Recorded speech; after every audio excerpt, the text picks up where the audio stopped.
Let me read to you a passage from the second chapter of St. Matthew's Gospel, verses 1 to 12. It's the Gospel for the Feast of the Epiphany of the Lord, year C.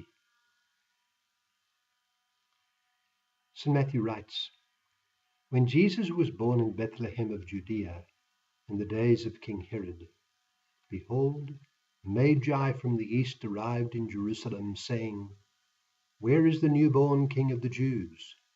We saw his star as it rose, and have come to do him homage. When King Herod heard this, he was greatly troubled, and all Jerusalem with him. Assembling all the chief priests and scribes of the people, he inquired of them where the Messiah was to be born. They said to him, In Bethlehem of Judea, for thus it has been written through the prophet, And you, Bethlehem, land of Judah, are by no means least among the rulers of Judah, since from you shall come a ruler who is to shepherd my people Israel.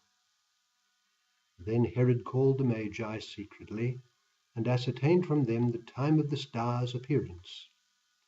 He sent them to Bethlehem and said, Go and search diligently for the child. When you have found him, bring me word, that I too may go and do him homage. After their audience with the king they set out, and behold, the star they had seen at its rising preceded them, until it came and stopped over the place where the child was. They were overjoyed at seeing the star, and on entering the house they saw the child with Mary his mother. They prostrated themselves and did him homage. Then they opened their treasures and offered him gifts of gold, frankincense, and myrrh. And having been warned in a dream not to return to Herod, they departed for their country by another way. That's from Matthew chapter 2, verse 1 to 12.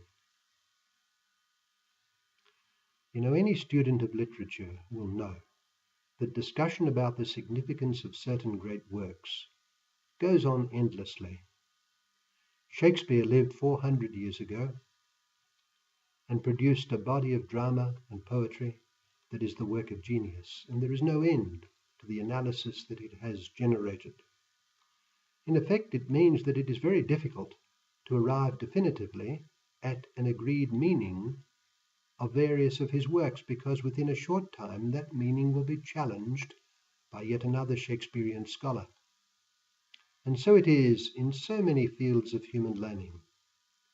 Well then, what are we to say of the greatest personality of human history and the thoughts of men about him?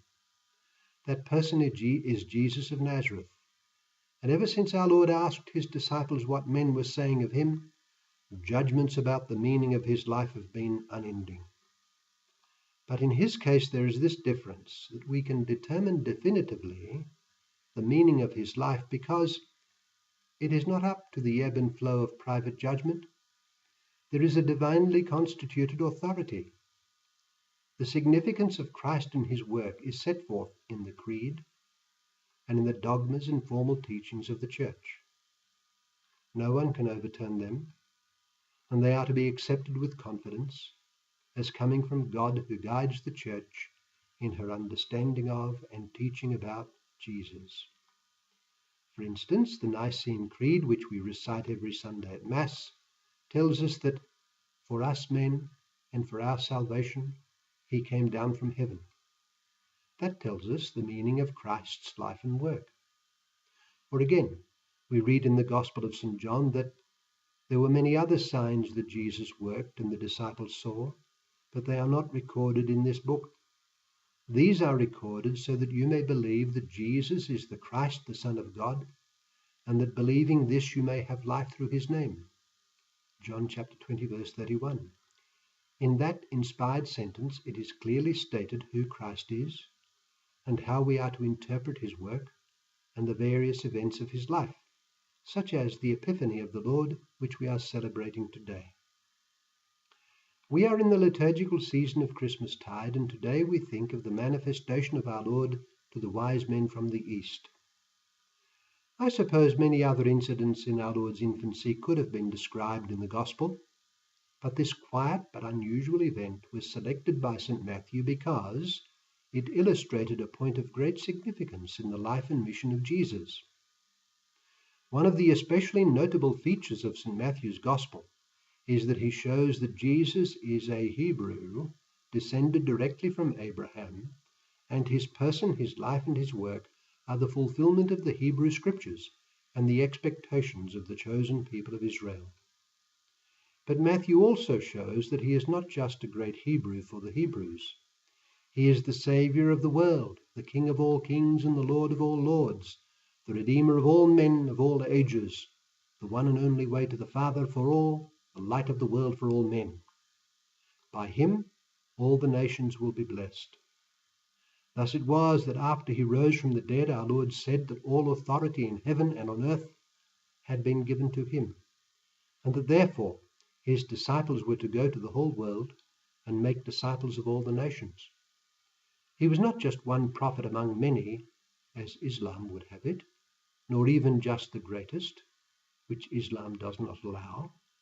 He was not just, as the Dalai Lama once said, one more instance of the Buddha.